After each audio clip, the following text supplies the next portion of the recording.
دیکھیں انہیں کہو کہ ذرا آئینے میں منہ دیکھیں جو خواب ہم سریے مرتضیٰ کے تھے۔ انہیں کہو کہ ذرا آئینے میں منہ دیکھیں جو خواب ہم سریے مرتضیٰ کے دیکھتے ہیں۔ وہ ہاتھ ٹوٹ گئے ہیں جنہوں نے سوچا تھا، وہ ہاتھ ٹوٹ گئے ہیں جنہوں نے سوچا تھا، خدا کے ہاتھ سے پنجہ لڑا کے دے۔ وہ ہاتھ ٹوٹ گئے ہیں جنہوں نے سوچا تھا، خدا کے ہاتھ سے پنجہ لڑا کے دیکھتے ہیں تو نہیں ہے خلد میں موجود حضرت رضوان، نہیں ہے خلد میں موجود حضرت رضوان۔ چلو بطول کی چوکھٹ پہ جا کے دیکھیں، نہیں ہے خلد میں موجود حضرت رضوان۔ چلو بطول کی چوکھٹ پہ جا کے دیکھتے ہیں۔ یہ لا علاج ہے، یہ لا علاج ہے، اس شخص کو ہمیں دے دو۔ جو لا علاج ہے اس شخص کو ہمیں دے دو، ہمیں ایک بار تبرک کھلا کے دے دو۔ دیکھنا آپ جب علاج ہی نہیں کرتا تو ایک کام ہم بھی کرتے دیکھیں۔ جو لا علاج ہے اس شخص کو ہمیں دے دو، ہمیں ایک بار تبرک کھلا کے دیکھتے ہیں۔ اب ایک اپنے دماغ کو جشن مولود کعبہ کی طرف لے جائیے گا۔ ایک شعر اس حوالے سے پڑھ رہا ہوں کہ جب مولا علی کی آمد ہوئی کعبے میں تو ایک شعر اس حوالے سے بڑا خاص کہ ہمیں ایک بار تبرک کھلا کے دیکھتے ہیں تو خدا کے گھر سے صدا آ رہی ہے بچے کی، خدا کے گھر سے صدا آ رہی ہے بچے کی، خدا کے گھر سے صدا آ رہی ہے بچے کی۔ چچا کی سمت نبی مسکرا کے دے، خدا کے گھر سے صدا آ رہی ہے بچے کی۔ چچا کی سمت نبی مسکرا کے دیکھتے ہیں، چچا کی سمت نبی مسکرا کے دیکھتے ہیں۔ یہ جستجوئے علی ایک ایک کرتے یہ دل، یہ جستجوئے علی ایک ایک کرتے یہ دل، یہ جستجوئے علی ایک ایک کرتے یہ دل۔ تمام عرش کے پردے اٹھا کے دیکھیں، تمام عرش کے پردے اٹھا کے دیکھتے ہیں۔ باواز اللہ کا صلوات کریں۔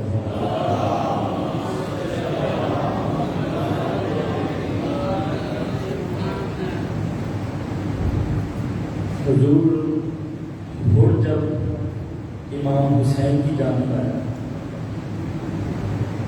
تو اس پر کرم کی بالکل ابتدائی ایک شروعات جسے ہم کہتے ہیں وہ ابتدا تھی، لیکن جس نے ان پر کرم کر دیا وہ کرم کی انتہا تھی۔ اس ابتدا اور اس انتہا کو ذہنوں میں رکھتے ہوئے یہ شعر ایک مطلب طور خاص اس مادوں کی نظر کر رہا ہوں۔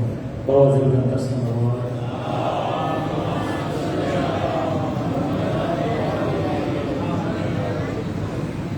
ایسے ہر شاہ کربلا سے ملے،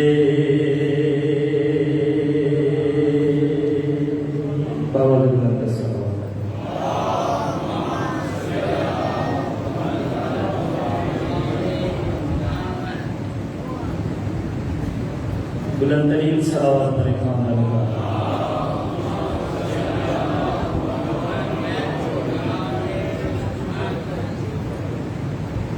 جو یہ میرا کلام اپنا لکھا ہوا ہے، اس کے میں آج بس 2 سے 3 اشعار کو زیادہ تشریح فرمانے اور باقی پھر کرتے ہیں۔ ایسے ہر شاہ کربلا سے ملے، ایسے ہر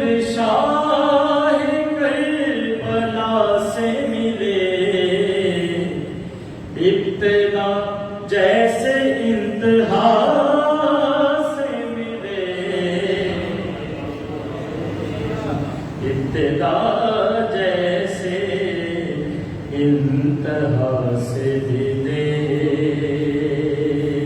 دیکھیے گا نہ تو مریم نہ ہاجرہ سے ملے، نہ تو مریم نہ ہاجرہ سے ملے، جو دعا ہم کو فاطمہ سے ملے، جو دعا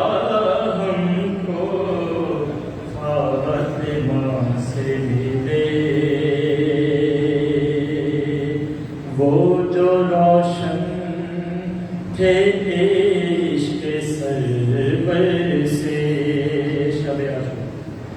وہ جو روشن تھے عشق سرور سے، گل چراغوں میں بھی ضیا سے ملے، گل چراغوں میں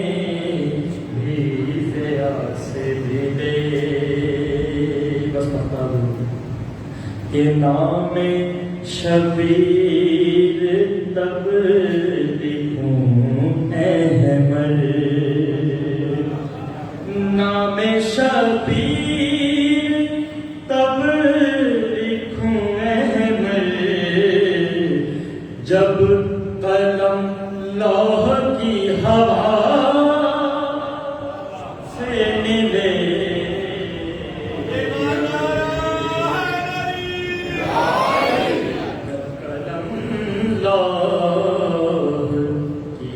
ہوا سے ملے،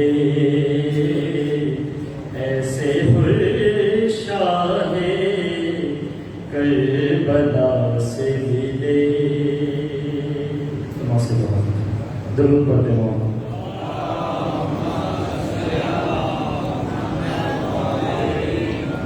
آواز سے نماز کے پیچھے اگر آپ آگے جگہ محسوس کرتے ہیں تو آپ تھوڑا سا آگے آ جائیں تاکہ بات میں آنے والے اب آپ کو ذہن بات ہو. بڑی مہربانی. پیچھے جو دیواروں کے ساتھ لگے ہیں بچے، آپ میرے بیٹا آگے آ جاؤ. جیتے رہے ہیں آپ آگے آ جاؤ. ایک چھوٹا سا اعلان سمجھ ہماری لیے آج شب کی جو مجلس ہوگی اس کے اختتام پہ شبی تابوت شہزاد گانے اور محمد برآمد ہوں گے. تو مادی دستوں سے اور آپ سے اس میں بھرپور شرکت کی ابتدا. ایک قطع ہے آپ کی سماعتوں کے لیے کہ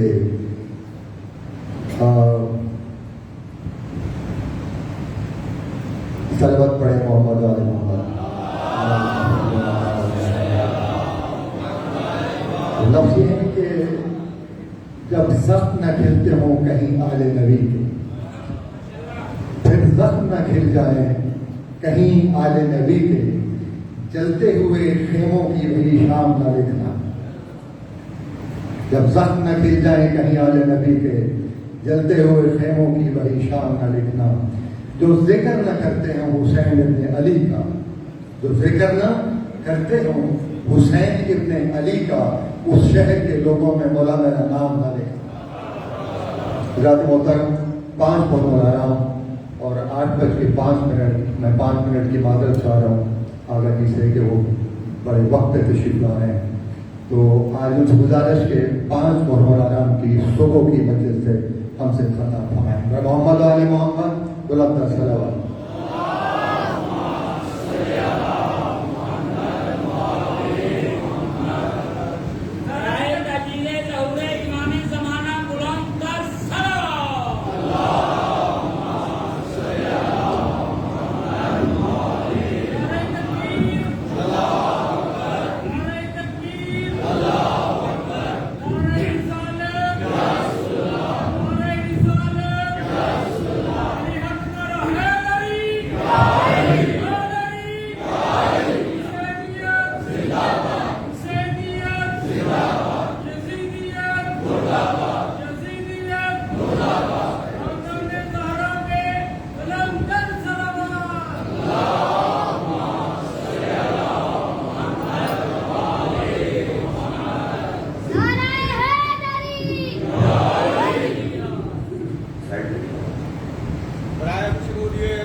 غائب اللہ من کرا الفاتحہ بسم اللہ الرحمن الرحیم الحمد للہ رب العالمین الرحمن الرحیم مالک یوم الدین ایاک نعبد و ایاک نستعین اهدنا الصراط المستقیم صراط الذین انعمت علیہم غیر المغضوب علیہم ولا الضالین اللهم ارزقنا زیارت حسین علیہ السلام فی الدنیا وفی الآخرۃ شفاعۃ حسین علیہ السلام واكتبنا مع زوال الحسين عليه السلام وجعلنا من الباقين في يدي الحسين عليه السلام واشرنا تحت لواء الحسين عليه السلام وادخلنا الجنة من باب الحسين عليه السلام بحق محمد وعليه الأطهار الصلوات.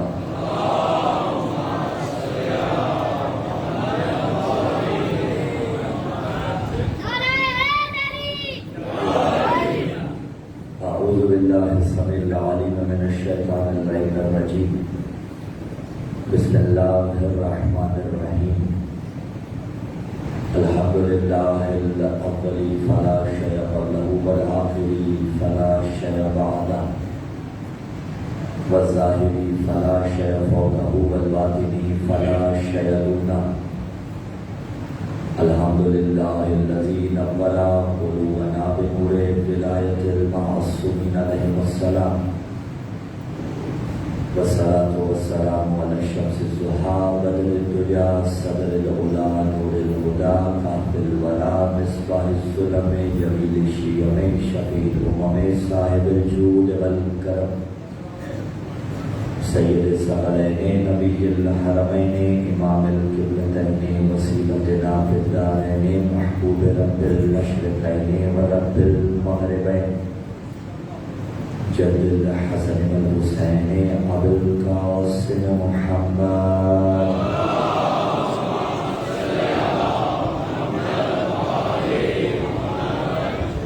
ثم الصلاة والسلام على السيد المطهر والإمام المظفر والشجاع المظفر أبي الشبير والشبر قاسم توبة وسكر الشيء المدين أشرف المبين العالم المبين الناصر المعين الولي الدين الوالي الولي السيد الرزي الإمام الوسيع الحاكم بالنصر الجلي المخلص الصفي مظهر العجائب ومظهر الغرائب ومفرق الكتائب والشهاب الساكب نقطة دائرة المطالب أسد الله الغالب مطلوب كل طالب غالب على كل غالب علي بن أبي طالب الصلوات.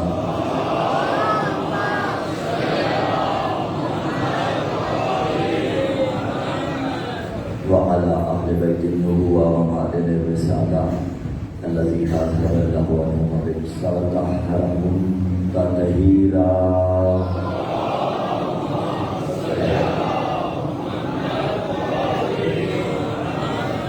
ولعنة الله على جميع أعدائهم ومبذر فضائلهم ومناقبهم وولايتهم من يوم إعقاد نطفتهم إلى قيام يوم الدين.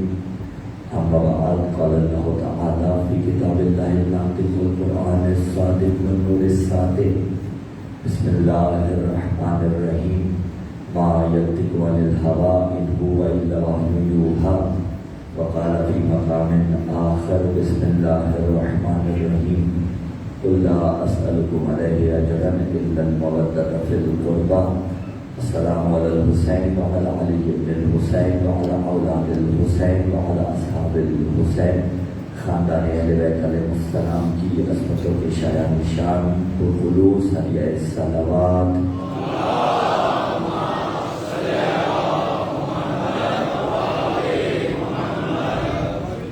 دعا ہے خدا رب منان بحق فاتح شام بی بی حضرت زینب سلام اللہ علیہا.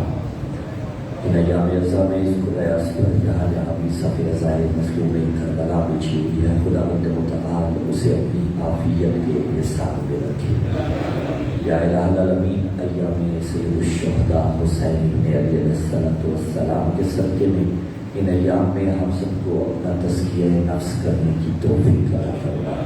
ایسا تزکیہ نفس کے جس کو کرنے کے بعد ہم شہنشاہ دورہ مرکز دین و ایمان علیہ الزمان اجل اللہ تعالی فرج اور شریف کے لشکر میں شامل ہو سکے. خدا عرض میں جہاں جہاں بھی جو بھی شاہ کربلا کی زداری میں مصروف ہے میرے اللہ، تجھے واسطہ اپنی عظمت و جلالت کا زداری کے صدقے میں اس کی اپنی دنیاوی پریشانیاں آسان فرما دے، کہ اس بس میں چل کر آئے ہیں ساری دعائیں جو دلوں میں رکھ کر آئے ہیں پروردگار عالم ان کی دعائیں مستجاب فرما۔ بندہ مومن ہے جن پہ قاتلانہ حملہ کیا گیا ان کے لیے خصوصی طور پر دعا میں کہا گیا دعا ہے خداوند متعال باب الحوائج امام موسیٰ کاظم علیہ السلام کے صدقے میں انہیں شفاء کاملہ عاجلہ نصیب فرمائی۔ جملہ مرحومین جو اس جہان فانی سے رحلت فرما گئے بالخصوص جنہوں نے اس مقدس مسجد اور بارگاہ کو بنوایا اور آج وہ اگر اس جہان فانی میں موجود نہیں، ان کے اظہار ثواب کے لیے اور مرحومین کے اپنے اظہار ثواب کے لیے اور وہ جن کے لیے درود و فاتحہ پڑھنے والا کوئی نہیں اور شہنشاہ زمین و زمن کے ظہور میں تاجر کے لیے وہ خلوص علیہ صلوات۔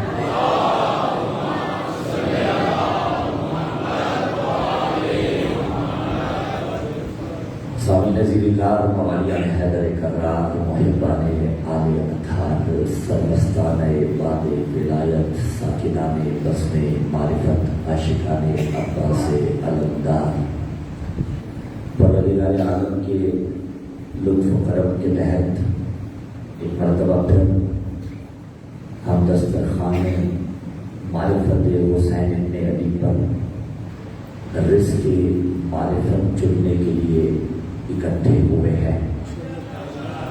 ایمان سخن آپ کے اذہان عالیہ میں راسخ ہو چکا، بعثت مصطفیٰ اور معرفت ذوالقربہ سلسلہ و سلسلہ یہ طفل مکتب اپنی قبل یا مکمل احترام کے ساتھ اور شاہ حجب سے توسل کرتے ہوئے اپنے ہر لفظ پہ یا علی مدد کہتے ہوئے سلسلہ گفتگو کو آپ تک پہنچا رہا ہے۔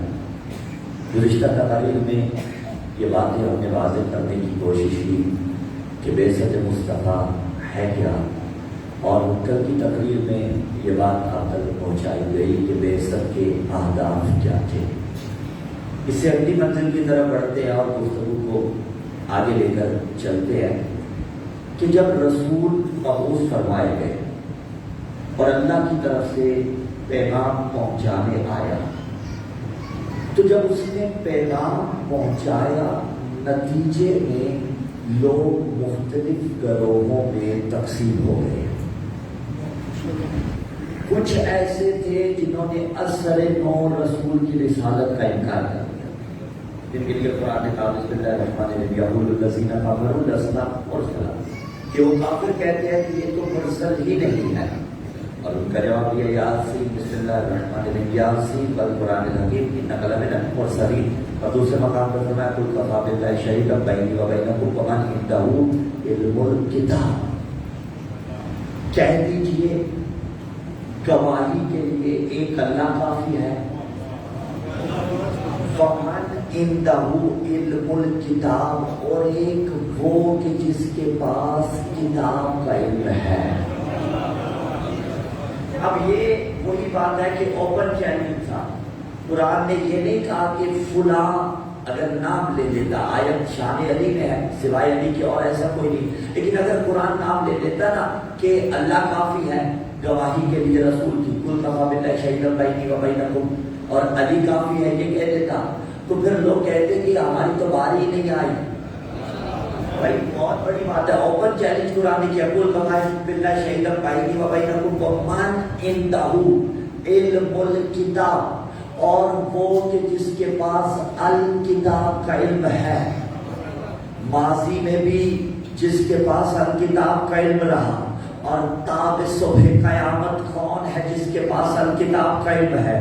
کوئی نہیں ملا، لیکن ایک ملا جس نے ممبر پہ بیٹھ کے یہ دعویٰ کیا اور کیا کہ لو سنیت لی المسالہ فجلست علیہا فحکمت بین اہل التوراۃ بتوراتہم واہل الزبور بزبورہم واہل الانجیل بانجیلہم واہل الفرقان بفرقانہم، کہ اگر مسند علم بچھا دی جائے، علی کو اس پہ بٹھا دیا جائے، علی توریت والوں کے مسئلے توریت سے بتائے گا، علی زبور والوں کے مسئلے زبور سے بتائے گا، علی انجیل والوں کے مسئلے انجیل سے بتائے گا، علی قرآن قرآن والوں کے مسئلے قرآن سے بتائے گا. اگر علی توریت پڑھے تو موسیٰ پکار اٹھے کہ ایسی تو مجھے نہیں آتی تھی جیسی تلاوت علی کر رہا ہے. اگر علی انجیل پڑھے تو حضرت عیسیٰ پکار اٹھے کہ ایسا حافظ تو میں نہیں تھا جیسا انجیل کا حافظ علی ہے. اگر علی زبور پڑھے تو لہن داؤدی نثار ہو جائے. اور اگر میرے مولا قرآن کی تلاوت کرے تو قرآن کی سطر سطر حرف حرف لفظ لفظ پارا پارا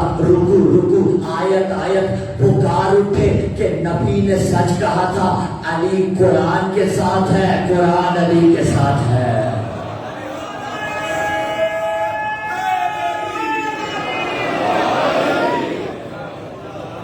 کوئی نہیں ملا جس کے پاس الکتاب کا علم ہو, کوئی نہیں ملا کہ جو مجسم علم ہو کہ علم انسان کی تقدیر بھی تدبیر بھی ہے, علم افکار کی یلغار میں شمشیر بھی ہے, علم ہے حق کا صلہ عزت و توقیر بھی ہے, علم احمد بھی ہے حیدر بھی ہے شبیر بھی ہے, علم اسلام کے گلشن میں کلی بنتا ہے, حق کے ممبر پہ اگر ہو تو علی بنتا ہے.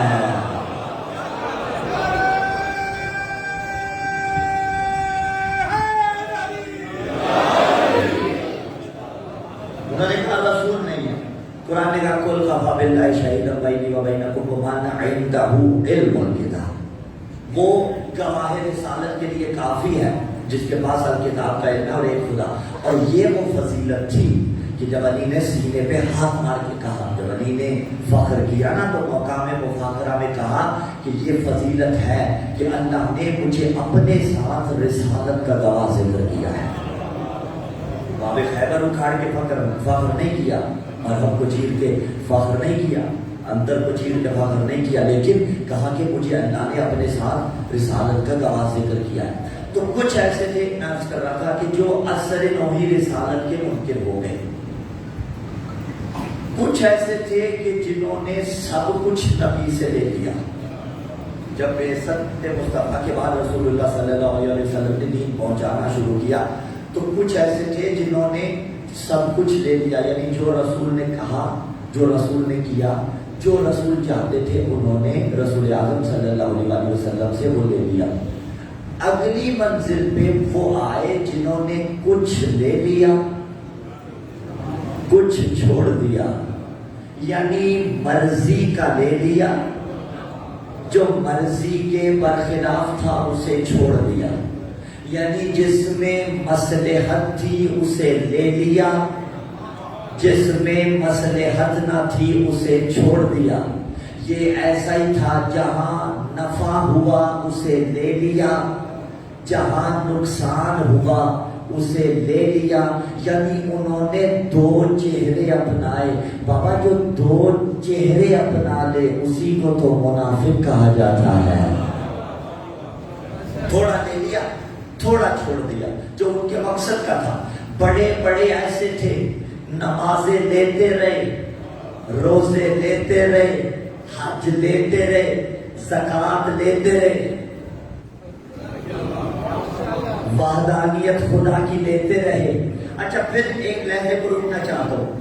نبی نے جو کچھ دیا دو طریقوں کا تھا. بعض وہ تھا جو حضوری طور پر پیش کیا, بعض وہ تھا جو حضوری طور پر پیش نہیں کیا بلکہ غیبی طور پر پیش کیا. دیکھیے حاضر ہی سے حضور نکلا نا, یہ حضور والا حضور نہیں, انہیں بھی حضور اسی لیے کہا جاتا. حاضر ہی سے حضور نکلا کیا مطلب؟ آپ سارے اس وقت مجلس سماعت فرما رہے ہیں نا, آپ حضوری طور پر مجلس سماعت فرما رہے ہیں, اور یہ جو سوشل میڈیا کی وساطت سے یا میڈیا کی وساطت سے سماعت فرمائی جا رہی ہے یا سماعت فرمائی جائے گی, ہر وہ سامع جو سوشل میڈیا یا میڈیا کی وساطت سے ہمیں سنے گا وہ حضوری سامع نہیں ہوگا, وہ غیر حضوری سامع ہوگا, یعنی یہاں پر موجود نہیں ہوگا. حضوری سامع وہ جو یہاں پر موجود ہے. ٹھیک ہے, نبی نے حضوری طور پر بھی چیزیں پیش کی اور غیر حضوری طور پر بھی چیزیں پیش کی, لیکن جو غیر حضوری طور پر پیش کی انہیں بھی مان لیا گیا. سب سے پہلی چیز جو غیر حضوری طور پر پیش کی وہ تھی وحدانیت. نبی نے کہا اللہ ایک ہے، انہوں نے دیکھا تھا لیکن مان لیا. شیطان دیکھا نہیں تھا لیکن مان لیا. جنت دیکھی نہیں تھی لیکن مان لی. جہنم دیکھی نہیں تھی لیکن مان لی. برزخ دیکھی نہیں تھی لیکن مان لی. سوال و جواب دیکھے نہیں تھے لیکن مان لیے. منکر نکیر دیکھے نہیں تھے لیکن مان لیا. جبرائیل دیکھا نہیں تھا لیکن مان لیا. اعلیٰ قیاس ہذا، جو نظر نہیں آتا تھا نبی دکھاتے رہے، انہوں نے مان لیا. مسلمانوں اگر پیمانہ یہی ہے نا، بعثت مصطفیٰ کا، توقیر مصطفیٰ کا، نبی سے علم لینے کا، نبی سے دین لینے کا، تو پھر پیمانہ کیوں بدلتے ہو؟ جو نظر نہیں آتا تھا وہ تمہیں دیتا رہا اور تم مانتے رہے. اللہ نظر نہیں آتا تھا، اس نے منوایا، تم نے کہا مان لیا. شیطان نظر نہیں آتا تھا، اس نے منوایا، تم نے مان لیا. جنت نظر نہیں آتی تھی، اس نے منوائی، تم نے مان لی. جہنم نظر نہیں آتی تھی، اس نے منوائی، تم نے مان لی. برزخ نظر نہیں آتی تھی، اس نے منوائی، تم نے مان لی. تو جو نظر نہیں آتا تھا وہ تم سے منواتا رہا اور تم مانتے رہے. لیکن جو اس نے دکھایا بھی اور مولا بنایا بھی، اسے ماننے سے انکار کیوں کر گئے؟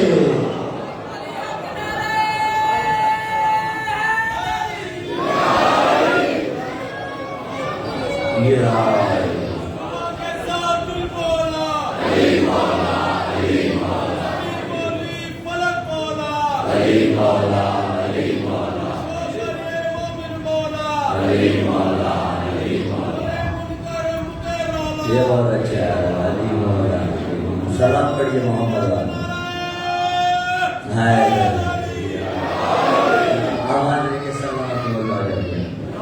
جو دکھایا اس نے وہ کیوں نہیں مان رہے؟ جو غائب تھا وہ منوایا، وہ مان لیا. دیکھ رہے نا، یہ وہ گروہ ہے جنہوں نے کچھ لے لیا کچھ چھوڑ دیا.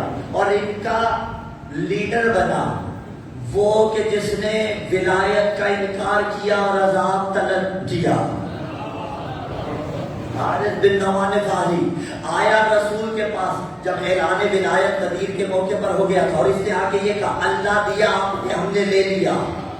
آپ نے خود کو محمد الرسول اللہ کا، ہم نے مان لیا. آپ نے کہا نمازیں پڑھو، ہم نے پڑھ لی. آپ نے کہا حج کرو، ہم نے کر لیا. آپ نے کہا روزے رکھو، ہم نے رکھ لیے. وہ منواتا رہا، یہ مانتے رہے. لیکن ایک وہ مقام آیا، کہا کہ اب علی کو، اس کو جانشی بنا کے ہم پہ مسلط کر دیا.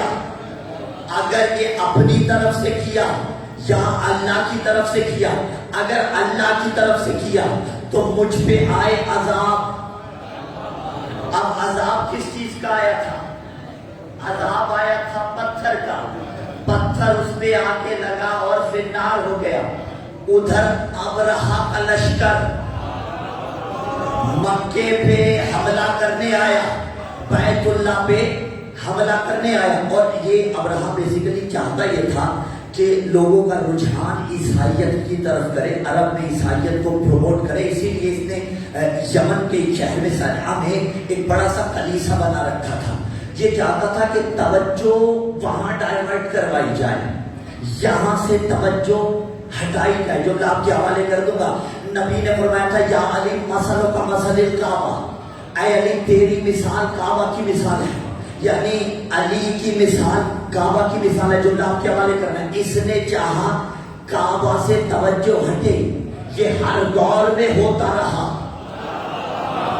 نقلی کعبہ بنا کے کعبہ سے توجہ بھی ہٹائی گئی، نقلی نمائندے بنا کے علی سے توجہ لی. کروانے کے لیے آپ آباد رہی، یہ کام کیا گیا. اب وہ آیا لشکر لے کے حملہ کرنے، اور جناب عبد المطلب والا وہ سارا واقعہ کہ انہوں نے جا کے کہا میرے اونٹ واپس کر. اس نے کہا کمال ہو گیا، آپ اونٹ مانگ رہے ہیں، کعبہ پہ حملہ کر رہے ہیں. فرمایا میں ان کا مالک ہوں، گھر کا مالک کوئی اور ہے. گھر کا مالک کوئی اور ہے. اور ایک روایت بھی ملتی ہے جناب عبد المطلب نے پھر کعبہ کے قریب آ کے دعا کی تھی. ہوا کیا؟ علم تر کیفا فعل ربک باصحاب الفیل، اللہ نے ابرہہ کے لشکر کو فنار کرنے کے لیے بہت بڑوں پرندوں کا لشکر بھیجا، چھوٹے چھوٹے پرندے، روایتوں نے کہا ان کی چونچ میں ترمیہم بحجارۃ من سجیل، یہ آیت نے کہا، اور روایتوں نے کہا ایک پتھر چونچ میں تھا، 2 پتھر پنجوں میں تھے، ایک پتھر چونچ میں تھا، 2 پتھر پنجوں میں تھے، 3 پتھر انہوں نے برسائے، ایک پتھر چونچ میں لیا ہے، 2 پنجوں میں، یا اگر ایک چونچ میں بھی ہو، پتھر انہوں نے برسائے۔ وہ حملہ کرنے آیا تھا کعبہ پہ، اللہ نے پتھر برسائے ابابیل کے ذریعے۔ ادھر حارث بن نعمان فہری نے علی کی ولایت کا انکار کیا، اللہ نے پتھر کے ذریعے عذاب دیا، یعنی بتا دیا کعبہ کے منکر کو عذاب بھی پتھر سے دوں گا، مولود کعبہ کے منکر کو عذاب بھی پتھر سے۔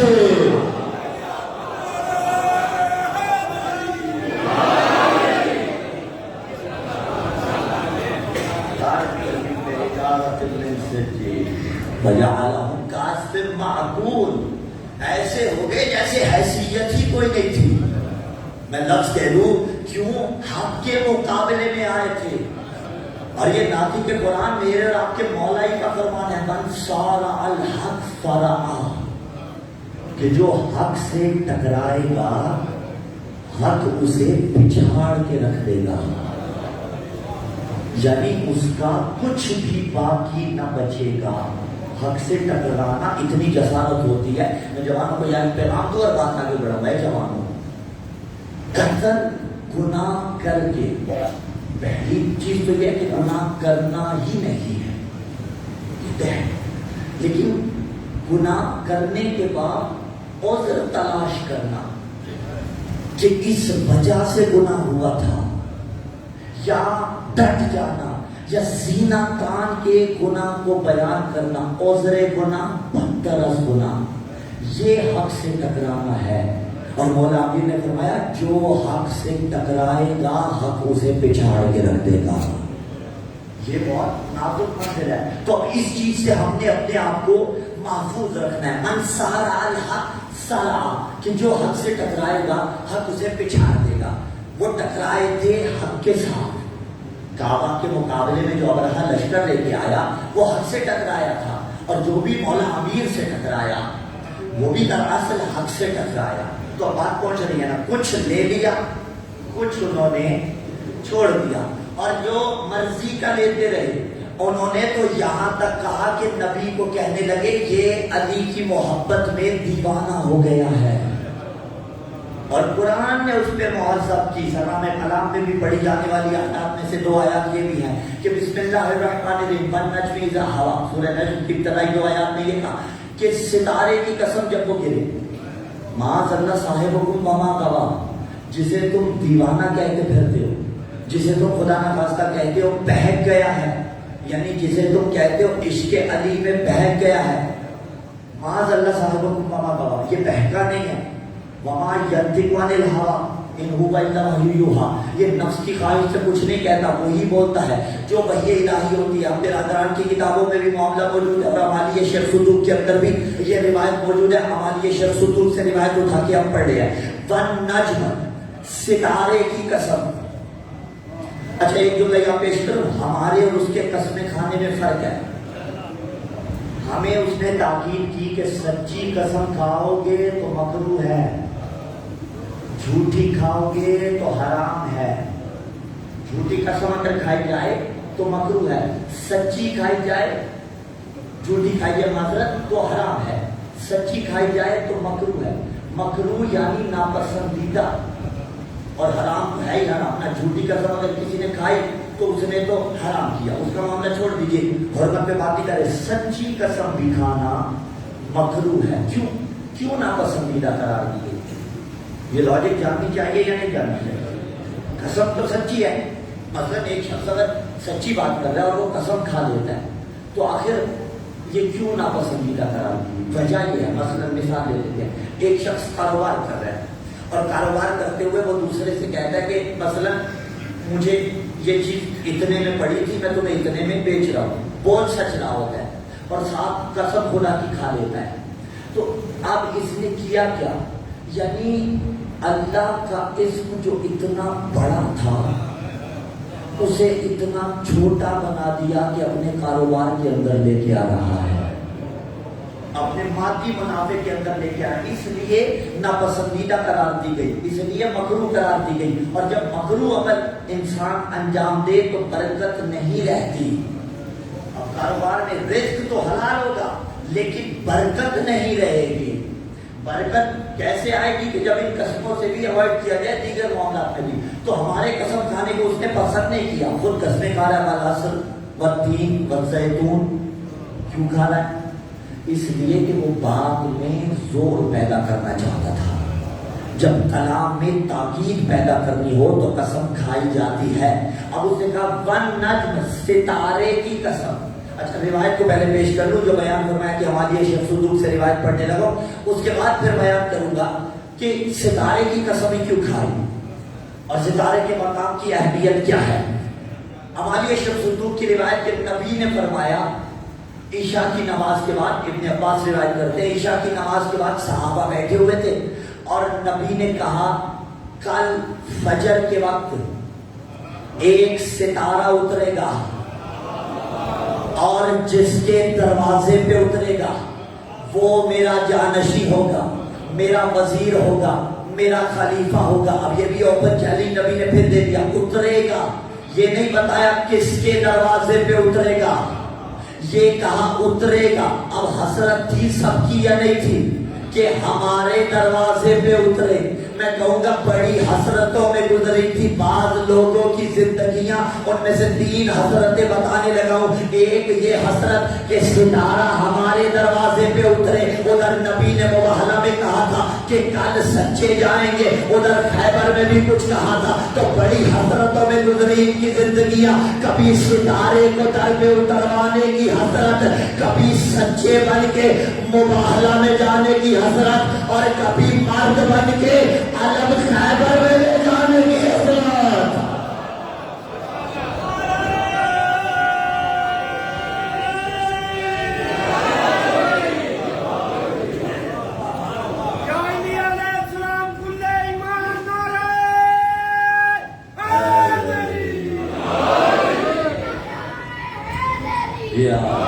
بڑی حسرتوں میں گزری زندگیاں. ہاں حسرتیں تھی. کہا کہ ستارہ جس کے دروازے پر اترے، یہ حسرت میں گزری، کاش ہمارے پاس اتر جائے. کہا کل سچے جائیں گے، یہ حسرت میں گزری. کہا کل علم مرد کو دوں گا، لأعطين الراية غدا رجلا كرار غير فرار يحب الله ورسوله ويحب الله ورسوله. اللہ اور اس کا رسول بھی اس سے محبت کرتے ہوں گے، وہ بھی اللہ اور اس کے رسول سے محبت کرتا ہوگا. لیکن یہ تشریح طلب ہے. کیوں یہ تعبیر استعمال کی کہ لأعطين الراية غدا رجلا كرار غیر فرار تو سمجھ میں آتی ہے، لیکن یہ کیوں کہا کہ کل علم مرد کو دوں گا؟ آخر یہ کیوں کہا؟ تشریح طلب ہے عزیزان نے بھی کہا. اب دیکھا جائے تو ظاہری طور پہ میں کہوں سارے جن سے مرد سے تعلق رکھتے تھے یا نہیں رکھتے تھے، لیکن پھر بھی کہا کل علم مرد کو دوں گا. وجہ کیا ہے؟ بالکل علمی بات کرنے لگا عزیزان نے بھی کہا، اور شاید جو آپ سوچ رہے ہیں اس کے برعکس ہو جائے، لیکن جو کروں گا وہ حقیقت ہوگی. یعنی ظاہری طور پر سارے جن سے مرد سے تعلق رکھتے تھے، لیکن کہا کہ کل علم مرد کو دوں گا، اور جو گیا مرد وہی قرار پایا. وجہ کیا ہے؟ حقیقت کیا ہے؟ یعنی مردانگی کس چیز کو کہا جاتا ہے؟ یہاں ایمان ہے مردانگی کا معیار.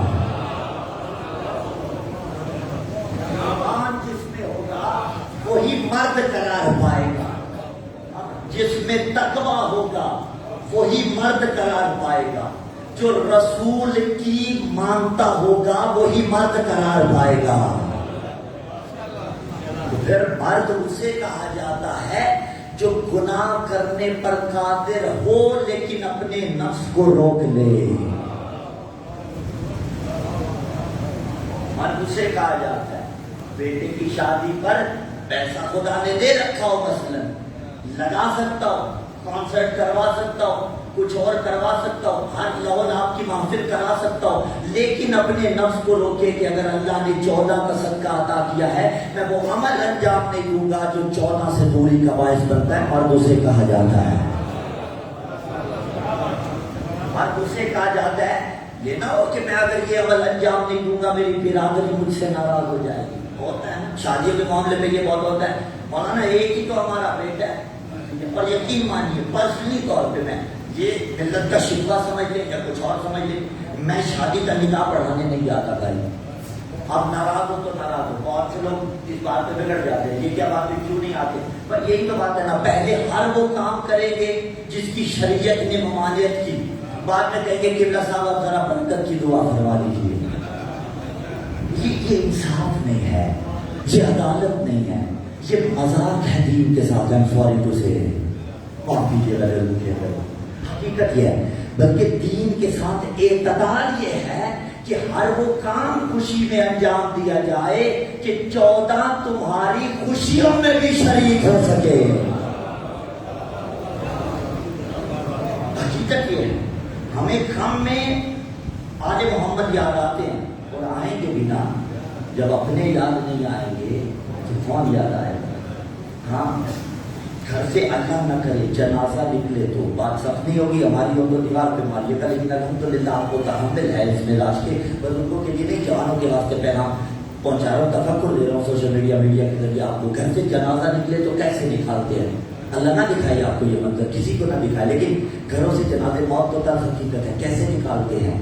علم کے سائے میں نوحہ پڑھتے ہوئے گھر سے جنازہ اٹھاتے ہیں نا، تکبیر کہتے ہوئے گھر سے جنازہ اٹھاتے ہیں. کیا ہوا؟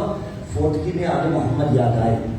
جو ہی کوئی کام آئے عباس کے علم کے پاس جاتے ہیں، جو ہی کوئی کام آئے امام زمان کو پکارتے ہیں. پکارنا بھی چاہیے، وہ مدد کو آتے بھی ہیں، بندے مومن کو غم میں دیکھ ہی نہیں سکتے، لیکن خوشی میں آل محمد ہمیں یاد نہیں آتے. کبھی ہم نے یہ ضرورت کی کہ اپنے گھر میں بیٹے یا بیٹی کی شادی اور پہلا شادی کا دعوت نامہ وقت کے امام کے نام لکھے، 2 رکعت نماز مصلی پہ پڑھ کے استغاثہ بلند کرے، مولا میرے گھر میں خوشی ہے تشریف لائیے گا. تو ذرا سوچئے پردہ غیب میں بیٹھا ہوا وہ امام کتنا پریشان ہوتا ہوگا. مجھے غمی میں تو یاد کرتے ہیں، خوشیوں میں بھول جاتے ہیں. لیکن خوشی میں یاد کب کیا جائے گا؟ جب خوشی اس معیار کی ہوگی. تو بات پہنچ رہی ہے نا. مرد وہ ہوتا ہے کہ نفس کہے سویا رہے، شدید سردی ہے، کیوں اٹھے گا بستر سے، لیکن نفس جب یہ کہہ رہا ہے، مرد وہ ہوتا ہے کہ نہیں اٹھ نماز فجر ادا کر. تو یہ بیان مردان کی ہے. مولا کو اسی لیے تعالیٰ ہوتی ہے نرایت بدن رجلن کرا، کل علم مرد کو دوں گا کہ تقویٰ اس میں ملے گا، علم اس میں ملے گا، شجاعت اس میں ملے گی، بہادری اس میں ملے گی. اس لیے تعالیٰ ہوتی ہے نرایت بدن رجلن کرا. اب علی گئے تو حسرتوں میں گزرتی رہی ان کی زندگیاں. روایت پوری کروں. ستارہ اترا دروازہ علی میں، رسول نے کہا یہ میرا وصی ہے، یہ میرا جانشین ہے، یہ میرا خلیفہ ہے. اب ستارے ہی کی قسم کھائے، کوئی اور قسم کی تو کھا سکتا ہے. دیکھیے ون نجم اذا ہوا، ستارے کی قسم جب وہ گرے. اور سورہ واقعہ میں پکارا فلا اقسم بمواقع النجوم وانہ لقسم لو تعلمون عظیم. ہم ستاروں کے مقام کی قسم نہیں کھاتے، یہ لا زائدہ لگایا. وَإِنَّهُ لَقَسَمٌ لَوْ تَعْلَمُونَ عَظِيمٌ. اور اگر تم سمجھو تو یہ بڑی عظیم قسم ہے. یعنی اگر تم سمجھو بات تمہارے پلے پڑے مثلا بالفاظ دیگر اپنے لفظوں میں تو یہ بڑی عظیم قسم ہے. ستارے ہی کی قسم کیوں کھائی؟ تو ستارے کی اہمیت سمجھنے کے لیے ایک اور آیت کا سہارا دو اور پھر بات آگے بڑھاؤں. تو قرآن کو کہا بسم اللہ الرحمن الرحیم انا زینا السماء الدنیا بزینت للکواکب. زینا السماء الدنیا، ہم نے آسمان دنیا کو بزینت للکواکب، ستاروں کے ساتھ سجایا ہے. آسمان دنیا کو ستاروں کے ساتھ سجایا، جبکہ آسمان تو سات ہے. زینت سماء دنیا، آسمان دنیا کہا. اس کا مطلب ہے صرف دنیا والے آسمان کی بات ہو رہی ہے. یہ جتنی معلومات ہمارے اور آپ تک پہنچتی ہیں نا، یہ جو ناسا نئی نئی تحقیقات ہم اور آپ تک پہنچاتا ہے، یہ جو سولر سسٹم سے متعلق جو نئی نئی تحقیقات ہمارے اور آپ تک آتی ہیں، یہ جو نظام شمسی سے متعلق معلومات ہمارے اور آپ تک پہنچ رہی ہیں، یہ جو گلیکسیز کے بارے میں انسان کو ناقص انفارمیشن ہے، یہ ساری کی ساری انسان کا نقص ہے. کمال تو نہیں ہے نا؟ آئے دن نئی نئی ریسرچ اس کے سامنے آ رہی ہے، اور جتنی معلومات یہ ستاروں کے متعلق ہم تک ہے، یہ فقط اور فقط پہلے آسمان سے متعلق ہے. اب میرا سبجیکٹ نہیں ہے، میں بڑے سمجھ کے اس لیے ایکسپلین کرنا چاہتا ہوں. اور گلیکسیز کو آپ بہت بہتر سمجھتے ہیں. ہمارا سولر سسٹم، اس کے علاوہ اور کئی نظام شمسی، سورج بھی ایک نہیں ہے، کئی سورج ہیں، ٹھیک ہے. اس کے علاوہ اور کئی نظام شمسی، یہ ستارے، یہ سیارے ملنے کے بعد پھر ملینز کی تعداد میں گلیکسیز بنی، اور ابھی تک بعض ایسی ہیں جن سے روشنی چلی ہوئی ہے اور زمین پہ ابھی تک نہیں آئی. اسپیڈ آف لائٹ کیا ہے؟ 3,86,284 میل. اب اتنی تیز رفتاری کے ساتھ روشنی چلی ہوئی ہے، ابھی تک نہیں آئی. جب یہ سوچے انسان، جب تفکر کرے، جب تدبر کرے، تو نتیجہ یہی نکلتا ہے فَبِأَيِّ آلَاءِ رَبِّكُمَا تُكَذِّبَانِ. تو اس سے زیادہ ہم درک نہیں کر سکتے. آسمانوں کے متعلق ہم کیا جانیں؟ ہم تو ہوائی جہاز میں اگر سفر کریں تو جب بادلوں سے اوپر جائے، اور اگر کسی کا سفر پہلی مرتبہ ہو تو وہ تھوڑا حیران ضرور ہوتا ہے کہ یہ کیا ہو گیا، یہ انسان نے کیا بلا بنا دی کہ یہ ہوا میں اڑنے لگ گیا. اور چاند پہ بھی یہ پہنچ گیا، انسان مریخ پہ جانے کی تیاریاں، لیکن کیا کیا جا کے؟ پھر بھی کچھ نہیں کر پایا. میں ان کی نفی نہیں کر رہا، لیکن پھر بھی کچھ نہیں کر پایا. اس سے زیادہ کا ادراک کر ہی نہیں سکتے. اس عالم میں تفکر کرو گے تو حیرت کے سمندر میں ڈوب جاؤ گے. اب ایک ملا جس نے یہ کہا سلونی سلونی قبل ان تفقدونی، اور اس سے بڑھ کے کہا انی اعلم بالطرق السماء من طرق الارض. علی زمین کی نسبت آسمان کے راستے زیادہ بہتر جانتا ہے.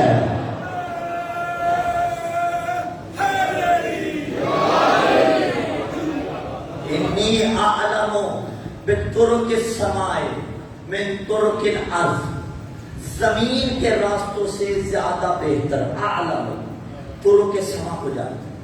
مقام ذکر کیا. آسمان پہ کون سی موٹر وے ہے؟ آسمان پہ کون سا نیشنل ہائی وے ہے؟ کون سے راستے؟ یہ سمجھانے کے لیے بتایا گیا کہ راستہ منزل تک پہنچاتا ہے.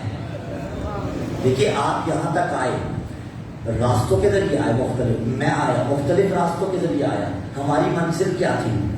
مجلس حسین ابن علی، علی مسجد، ٹھیک ہے. ہماری منزل تھی. راستوں سے جن سے ہم آئے ہیں، کیا وہ اصل تھے یا منزل اصل ہے؟ منزل اصل ہے. متفق علیہ جواب یہی ہے، منزل اصل ہے. راستے اصل نہیں ہوتے، راستے منزل تک پہنچاتے ہیں. مولا نے فرمایا میں آسمان کے راستے زیادہ بہتر جانتا ہوں. مطلب یہ نہیں کہ زمین کے نہیں جانتا، زمین کے بھی جانتا ہوں. زمین کی نسبت آسمان کے زیادہ بہتر جانتا ہوں. آسمان کے راستے منزل نہیں. منزل کیا ہے؟ منزل آسمان بھی نہیں، منزل ہے خدا.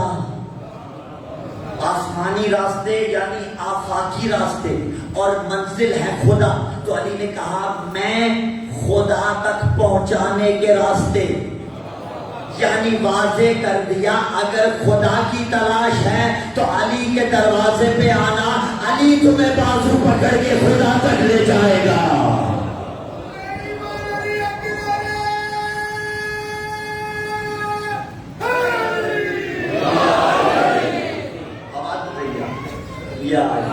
اب دیکھیے راستے اصل نہیں ہوتے، راستے منزل تک لے کے جاتے ہیں.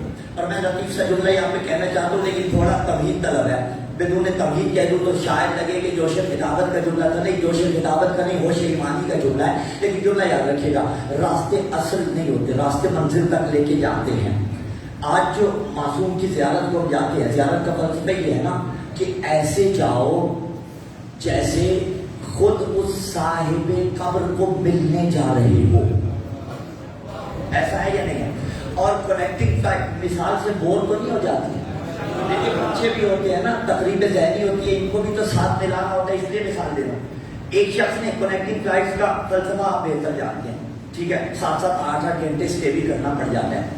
جانا ایک شخص نے نجف تھا فار ایگزامپل، فلائٹ اس کی تھی کنیکٹنگ، اچھا ویسے تو وہ باہر نکلنے نہیں دیں گے، سمجھ لیں ویا شارجہ تھی، ویسے تو وہ باہر نکلنے نہیں دیں گے، لیکن اگر شارجہ کا ویزا بھی پاسپورٹ پہ لگوا لیا اور وہاں پہ 8-9 گھنٹے کی جو کنیکٹنگ فلائٹ میں اسٹے تھا اس کے لیے باہر نکلے گھومنے پھرنے اور اسی میں مگن ہو گئے، اور خدا نخواستہ یہ کہا چھوڑو آگے جانے کو، میں یہی گھومتا ہوں، یہی رونقیں دیکھتا ہوں، جو کچھ پاس تھا سارا لگایا، واپس آ گئے، واپس آ گئے۔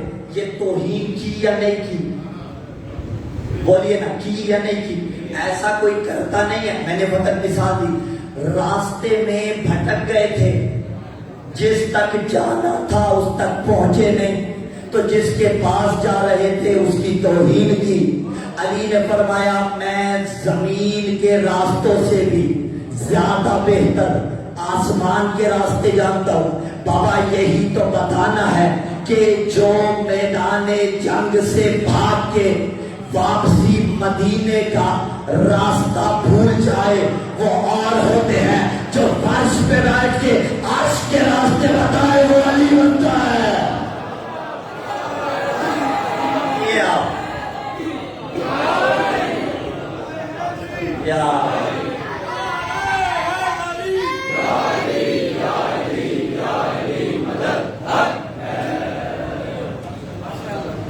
واپسی راستہ بھول گئے، یہ کیا مطلب؟ یعنی رسول کا مقصد بھول گئے، رسول تک آنا بھول گئے، اپنا مقصد بھول گئے، قربت الہی بھول گئے۔ تو علی نے فرمایا علی آسمان کے راستے زیادہ بہتر جانتا ہے زمین کے راستوں کی نسبت۔ ان زینا السماء الدنیا بزینۃ للکواکب، میں کچھ زینتیں بتا کے، اور زینتوں پہ یاد بات تمام ہوگی، لیکن زینتیں تھوڑی سی تو لانی ہے۔ اگلی زینت قرآن سے پڑھ دیتے ہیں، وَلَقَدْ جَعَلْنَا فِي السَّمَاءِ بُرُوجًا وَزَيَّنَاهَا لِلنَّاظِرِينَ، ہم نے برجوں والا آسمان بنایا، وَزَيَّنَاهَا لِلنَّاظِرِينَ، اور اسے ناظرین کے لیے زینت قرار دیا۔ زینتیں دیکھ رہے ہیں آپ قرآن سے۔ اگلی زینت کہا المال والبنون زینت الحیات الدنیا، مال اور اولاد دنیا کی زینت ہے، مال اور اولاد دنیا کی زینت ہے۔ اچھا پھر یہاں پہ سوال ہوتا ہے دنیا داری کیا ہے، دین داری کیا ہے؟ شریعت میں رہبانیت نہیں ہے، اسلام میں رہبانیت نہیں ہے۔ دیکھیے اگر آپ کا ہدف حقیقی دین ہے تو جو کام بھی آپ اس کے لیے کریں گے جائز کام، وہ دنیا داری نہیں دین داری ہوگی۔ اگر ایک شخص یونیورسٹی میں جا کے تعلیم اس لیے حاصل کر رہا ہے کہ وہ تعلیم حاصل کرے گا، تعلیم حاصل کرنے کے بعد جاب کرے گا یا جس بھی عہدے پر پہنچ جائے گا اس کا ایک انفلوئنس بن جائے گا، اور صاحب اثر و رسوخ ہونے کے بعد وہ بنا والوں کی خدمت کرے گا، تو اس کا سانس لینا بھی اس راستے میں دینداری قرار پائے گا۔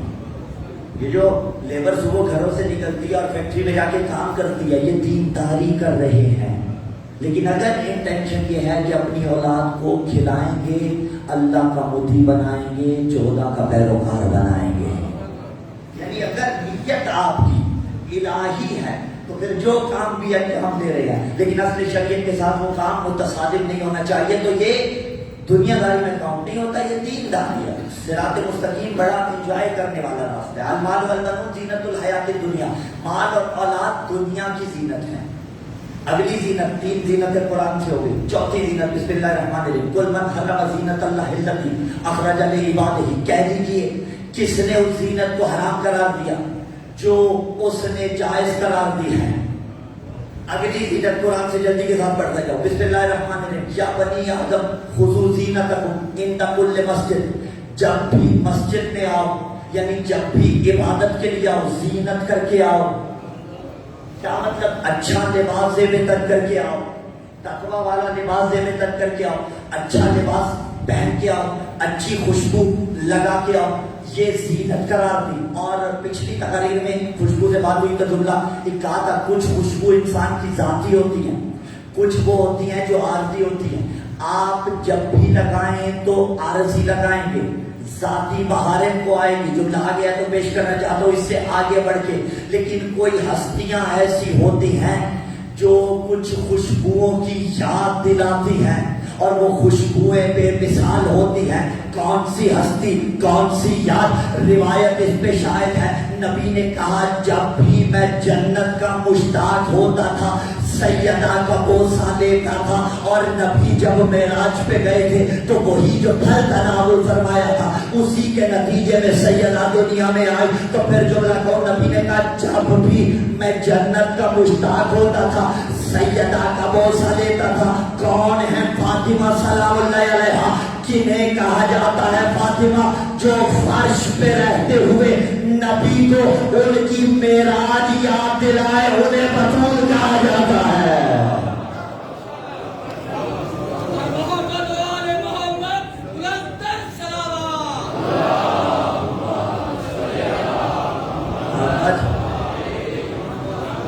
جس نے زینت کو حرام قرار دیا تو زینت سمجھ لینا. کبھی کہا برج والا آسمان زینت, کبھی کہا ستارے زینت, کبھی کہا مال اور اولاد زینت, کبھی کہا جب عبادت کے لیے آؤ تو زینت کر کے آؤ. اس سے آگے بڑھ کے کہا اِنَّ جَعَلْنَا عَلَى الْأَرْضِ زِینَةً لَهَا. ہم نے زمین میں جو کچھ قرار دیا ہے وہ زینت قرار دیا ہے. اب قرآن سے زینتیں پڑھی اور روایت کا سہارا بہار الانوار سے لے کے بتاؤں گا کہ زینت کون ہے. قرآن نے زینتیں پڑھی. اِنَّا زَيَّنَا السَّمَاءَ الدُّنْيَا بِزِینَةٍ لِلْکَوَاکِب. کبھی کہا ستارے زینت ہے, کبھی کہا برجوں والا آسمان زینت ہے, کبھی کہا مال زینت ہے, کبھی کہا اولاد زینت ہے, کبھی کہا زینت بن کر کے آؤ, کبھی کہا زینت کیوں حرام کرتے ہو اپنے اوپر. اب قرآن نے اتنی زینتیں بتائی اور ایک مقام ایسا آیا جب صاحب بہار الانوار نے بھی اس روایت کو لکھ دیا. جب بہار میں روایت ملی, اب قرآن کی آخری آیت کہ اِنَّ جَعَلْنَا, ہم نے زمین میں جو کچھ قرار دیا ہے وہ زینت قرار دیا ہے. اور اب بہار کی روایت ہے کہ زینت الارض رجال و زینت الرجال علی ابن ابی طالب. کہ زمین کی زینت مرد ہے اور مردوں کی زینت ابو طالب کا بیٹا علی.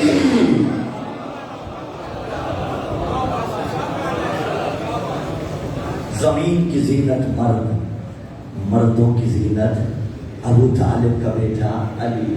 اچھا جب اتنی ساری زینتیں ہیں تو کوئی محفل بھی تو زینت والی ہونی چاہیے, کوئی بزم بھی تو زینت والی ہونی چاہیے. تو اب اس نے فرمایا سیدو, جس کی زبان پہ ما ینطق عن الہوی ان هو الا وحی یوحی کا پہرا ہے کہ اگر ایسی محفل جاؤ جس کو 4 چاند لگے ہو, زینت والی محفل چاہتے ہو تو سیدو مجالسکم بذکر علی ابن ابی طالب. اگر زینت والی محفلیں چاہتے ہو, ایرو غیروں کا ذکر نہ کرنا, علی کا تذکرہ کرنا.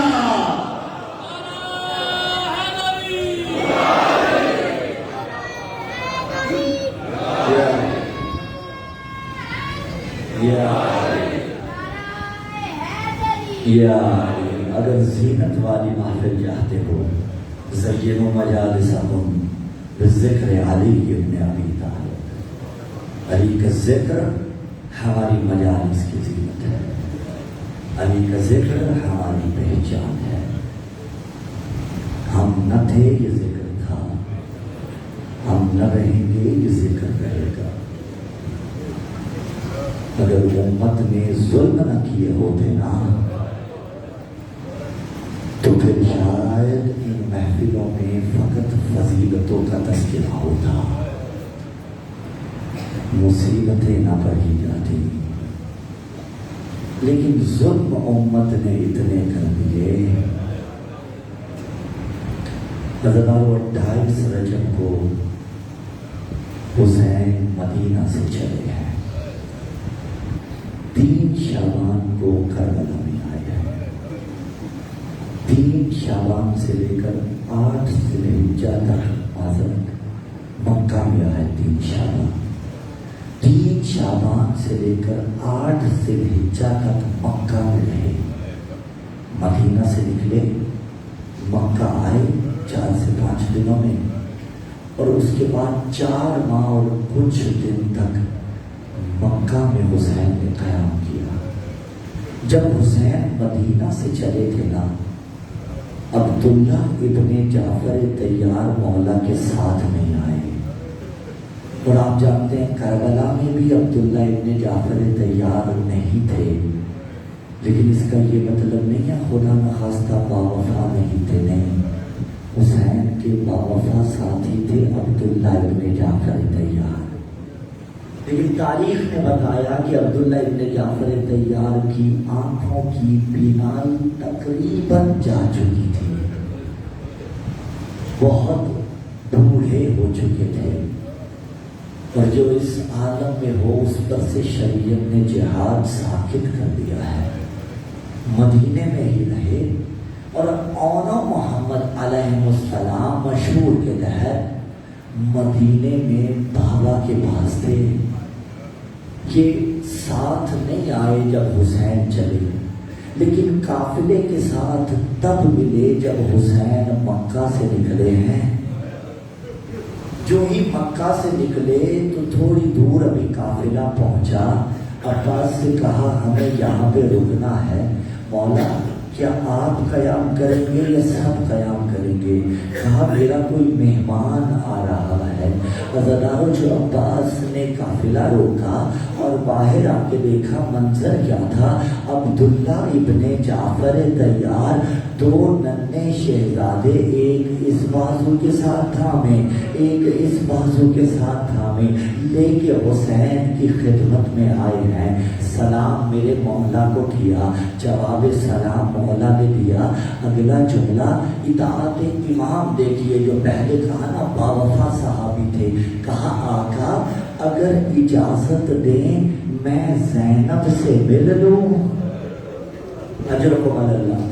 حسین نے کہا کیسی بات کر رہے ہیں، وہ آپ کا حرم ہے، مجھ سے اجازت کیوں طلب کر رہے ہیں؟ کہا نہیں، آپ وقت کے امام ہیں، اطاعت امام کا سلیقہ عبداللہ ابن جعفر طیار سکھا رہے ہیں۔ ادھر بیوی کو بھی اطلاع مل گئی کہ عبداللہ آئے ہیں، پریشانی کے عالم میں تھی، خدمت عالیہ سلام اللہ علیہ میں گئے، جناب عبداللہ سلام کیا، بیوی نے جواب دیا، اور بعد از جواب اگلی بات بیوی نے خود کہہ دی، کہا دیکھیے عبداللہ اگر آپ مجھے لینے آئے ہیں تو آپ کا حکم ماننا واجب ہے، اطاعت ضروری ہے شوہر کی، میں آپ کے ساتھ چلی تو جاؤں گی لیکن زینب جیتے جی مر جائے گی۔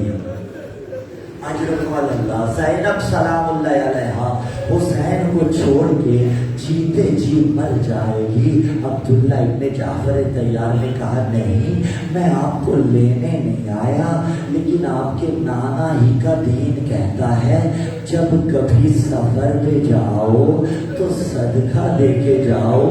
میں 2 شہزادے بطور صدقہ لایا ہوں اور محمد علیہ السلام کو لایا ہوں۔ عزادارو، ان جملوں سے یہ تبادر کبھی نہ کیجیے گا کہ خدا نہ خواستہ بی بی زینب سلام اللہ علیہ کو اون محمد سے محبت نہ تھی، نا، ماں کی فطری محبت کا اندازہ کوئی بشر نہیں کر سکتا، اور اگر ماں زینب جیسی ہو، بڑی محبت تھی بی بی کو اون محمد سے، لیکن اللہ بہنوں کے بھائیوں کو سلامت رکھے، یہ بہن بھائی کا پاکیزہ رشتہ سلامت رہے۔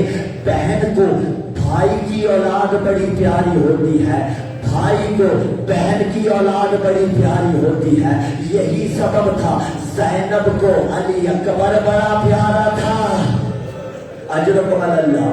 حسین کو اون محمد بڑے پیارے تھے۔ عزادارو، آ گئی شب عاشور، اور ماؤں کا مزاج آپ نے دیکھا ہے، کوئی وبا پھوٹ پڑے تو یہی کہتی ہے ہمارا بچہ محفوظ رہے. ماں کبھی اپنے بچے پہ پریشانی نہیں دیکھ سکتی. اور کجا کوئی ماں بچے کی مرنے کی دعا مانگے؟ ایسا نہیں ہوتا. وہ تو کہتی ہے اس سے پہلے مجھے موت آ جائے اور میری عمر بھی اللہ اسے لگا دے. لیکن کربلا والی ماؤں کی محبتوں پہ قربان ایک ایک بیوی اپنی اولاد کو کہتی تھی اکبر سے پہلے تو نے مارے جانا ہے. اکبر موجود ہو اور تو زندہ رہے اس کا حق تجھے نہیں دیا جائے گا. تو پھر کیا سوچ رہے ہیں کس طرح سے زینب سلام اللہ علیہا نے اور محمد کو تاکید کی ہوگی. لیکن نظردارو جب بھی ماموں سے اجازت لیتے تھے ماموں اجازت نہ دیتے تھے اور جب بھی ماں دیکھتی تھی یہی کہتی تھی اور محمد بیٹے ابھی تک زندہ کیوں ہو؟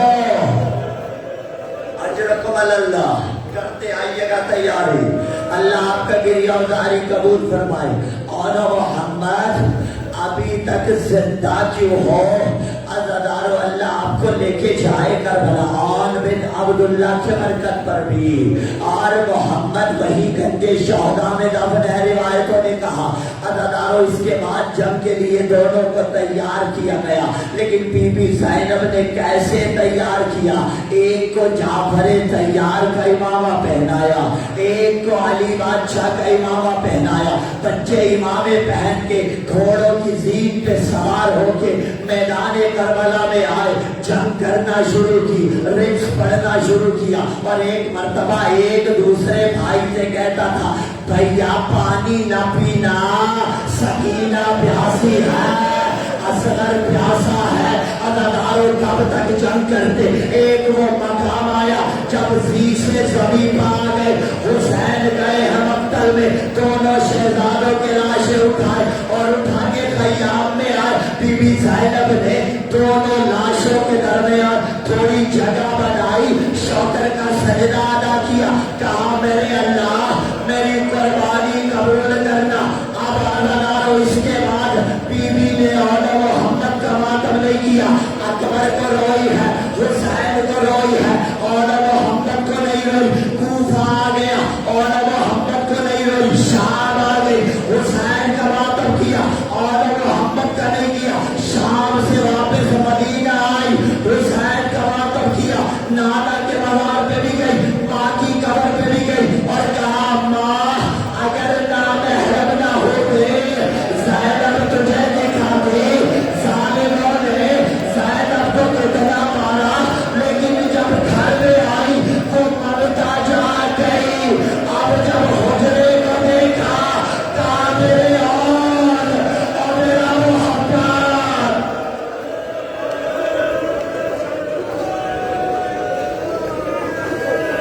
قالوا إنا لله وإنا إليه راجعون. على